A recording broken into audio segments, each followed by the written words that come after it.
Bom, então agora a gente fala de Revolução Industrial e das conquistas de direitos trabalhistas, né, no decorrer da história. Então, o título desse material: Opulência Material e Corrosão do Trabalhador. Então, essa daqui é a segunda aula de expansão. Vamos verificar aqui conteúdos e objetivos. Então, conteúdo: Segunda Revolução Industrial, transformação dos modos de produção e dos regimes de trabalho, a disciplina científica do trabalho, Taylorismo-Fordismo, mobilizações operárias da segunda metade do século XIX, Trade Unions. Objetivos: compreender o contexto da Segunda Revolução Industrial, analisar a concepção de disciplina do trabalho e modos de produção, caracterizar as mobilizações operárias na segunda metade do século XIX. Você já parou para pensar que as relações de trabalho durante o processo de industrialização, nos séculos XVIII e XIX, hoje em dia caracterizariam formas de trabalho análogas à escravidão? Naquela época, os trabalhadores estavam submetidos a uma rígida disciplina de trabalho. As jornadas diárias eram superiores a 14 horas, com pausas rigorosamente controladas. O cumprimento dessa rotina era imposto por meio de multas e ameaças de demissão. O ambiente nas fábricas era insalubre, quente e úmido. Mal alimentados e com poucas horas de sono, os operários definhavam e os acidentes eram frequentes. Continua. Para começar, crianças a partir de 6 anos trabalhavam como adultas e eram agredidas fisicamente por qualquer brincadeira ou erro na execução das tarefas. As mulheres eram vítimas de diversos tipos de violência e, assim como as crianças, recebiam um salário que correspondia à metade do recebido pelos homens. Na época, não havia leis trabalhistas nem direitos sociais, descanso remunerado, férias, aposentadoria, licença maternidade, licença para tratamento de saúde. Não havia salário mínimo, carteira assinada, seguro-desemprego, 13º salário, hora extra ou fundo de garantia. Em caso de doença ou acidente, os trabalhadores perdiam seus empregos sem benefício ou pensão alguma. Não existiam sindicatos e os salários poderiam variar dentro da mesma categoria. Greves e associações de trabalhadores eram proibidas, e as manifestações eram reprimidas pela polícia. Na prática, para cada uma das fontes realize o que está indicado nos tópicos abaixo.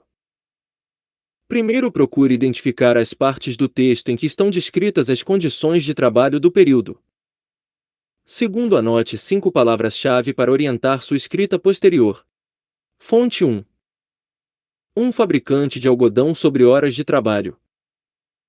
Aqui, então, está a maldição do nosso sistema fabril. À medida que as melhorias nas máquinas continuaram, a avareza dos mestres levou muitos a exigir mais trabalho de suas mãos do que eles estavam aptos pela natureza a executar, e aqueles que desejaram que as horas de trabalho fossem menores para todas as idades, do que a legislatura ainda sancionaria, não tiveram alternativa a não ser se conformar mais ou menos com a prática prevalecente, ou abandonar o comércio completamente. Este tem sido o caso em relação a mim e a meus parceiros.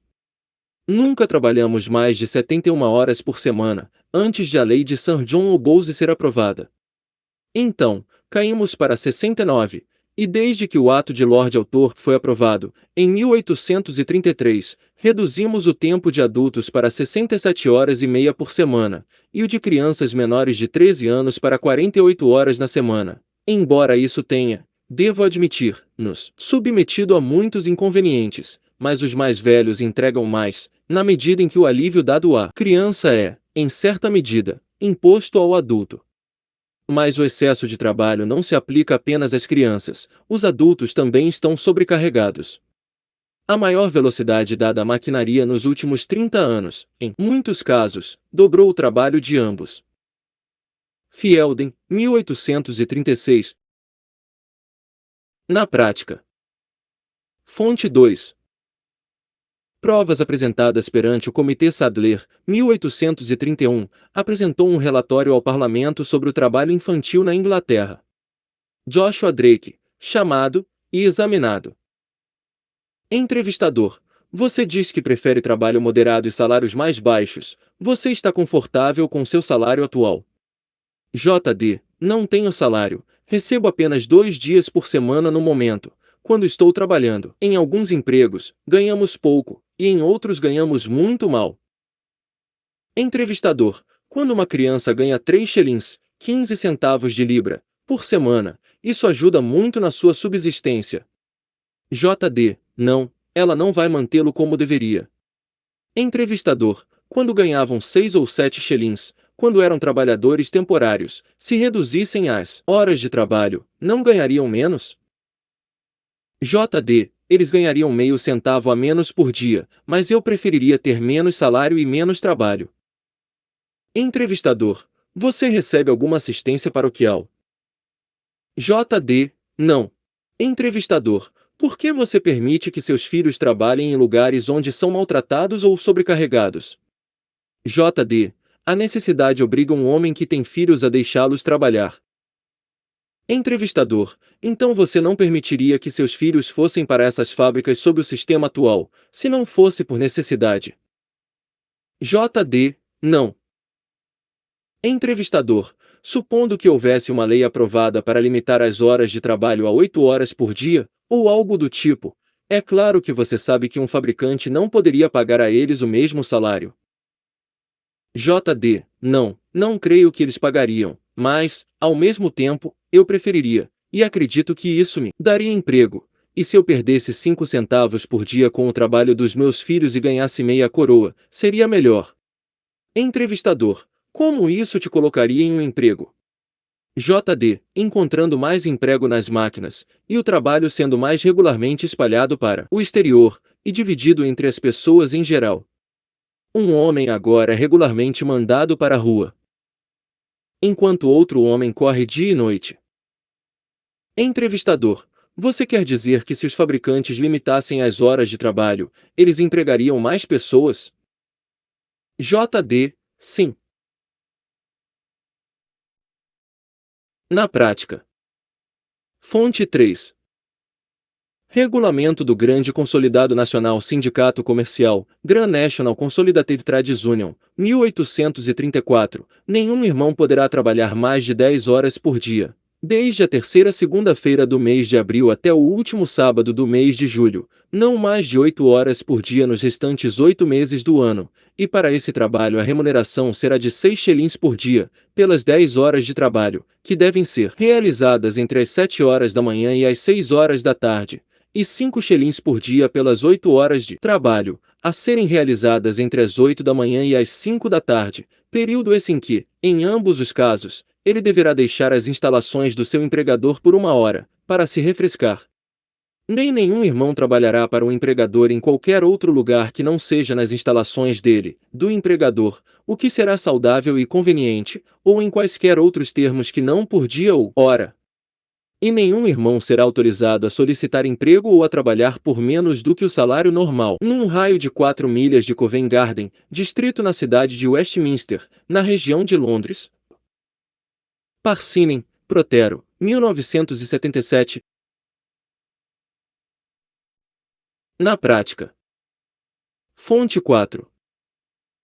A situação da classe trabalhadora na Inglaterra, 1845, escrito por Friedrich Engels, a elevada mortalidade que se verifica entre os filhos dos operários, e particularmente dos operários que fabricam fósforos ou produtos químicos ou trabalham com chumbo, é uma prova suficiente de que também a sua alimentação não deve ser muito proveitosa.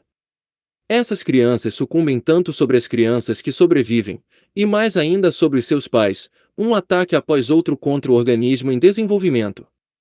Os efeitos do trabalho precoce nas fábricas, das más condições de vida nas casas sem ar puro e roupas, as más condições de higiene e comida, até a idade escolar ou até o fim da vida, são evidentes nos corpos magros e estendidos no leito de morte.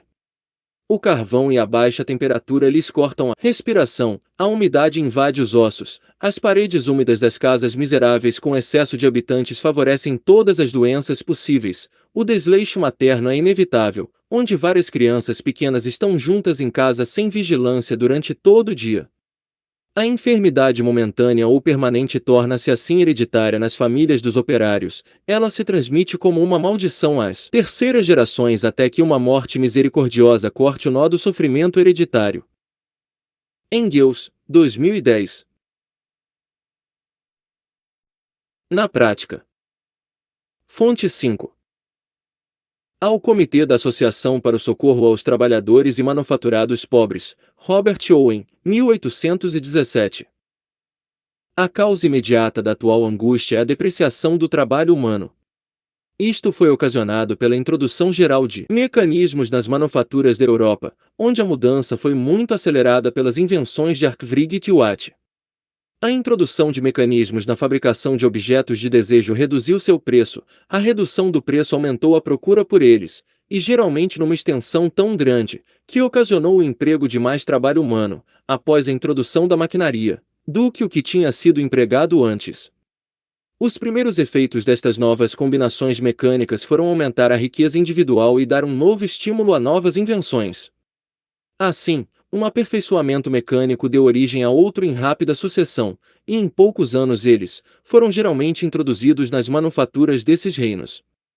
Quando, portanto, se tornou necessário contratar as fontes de abastecimento, rapidamente se provou que a energia mecânica era muito mais barata do que o trabalho humano. O primeiro, em consequência, continuou em funcionamento, enquanto o último foi substituído, e o trabalho humano pode agora ser obtido a um preço muito inferior ao que é absolutamente necessário para a subsistência do indivíduo com conforto normal. Uma pequena reflexão mostrará que as classes trabalhadoras não dispõem agora de meios adequados para lutar contra o poder mecânico. Um de três resultados deve, portanto, ocorrer. Primeiro, o uso da mecânica deve ser bastante diminuído, ou segundo, milhões de seres humanos devem passar fome, para permitir a sua existência na extensão atual, ou terceiro, deve ser encontrada uma ocupação vantajosa para as classes trabalhadoras pobres e desempregadas. Owen, 1817. Na prática. Fonte 6. Oliver Twist, Charles Dickens, 1838. Uma denúncia do sistema de internação compulsória de pobres em asilos após a Lei dos Pobres de 1834. Imediatamente, a Lei dos Pobres estabeleceram como princípio que os pobres pudessem escolher, não se forçava ninguém, uma destas coisas, ou morrer de fome lentamente se ficassem no asilo Vorkoses, ou morrer de repente se saíssem para a rua. Para este fim contratou o Conselho com a administração das águas uma quantidade limitada delas e com o mercador de trigo a remessa de um pouco de farinha de aveia em períodos determinados, concederam 3 pequenas rações de mingau por dia, uma cebola 2 vezes por semana e a metade de um pão nos domingos. 6 meses depois da chegada de Oliver Twist, o novo sistema estava em pleno vigor. A princípio, foi um pouco dispendioso tal sistema, era preciso pagar mais à empresa funerária e apertar a roupa dos pobres que emagreciam descomunalmente, depois de uma semana ou 2 de mingau, mas o número dos habitantes do asilo de mendicidade diminuiu muito e os administradores estavam no 7º céu. Cada criança recebia uma tigelinha cheia e nada mais, exceto nos dias de festa, em que se lhes davam mais 2 onças de 56 gramas e 1/4 de pão. As tigelas nunca precisavam ser lavadas, os pequenos, com as suas colheres, deixavam-nas completamente limpas e lustrosas, e quando acabavam esta operação, que não durava muito, porque as colheres eram quase do tamanho das tigelas, ficavam contemplando a caldeira com olhos tão ávidos que pareciam devorá-la, e lambiam os dedos para não perderem algum resto do mingau que lhes ficasse. Dickens, 2002.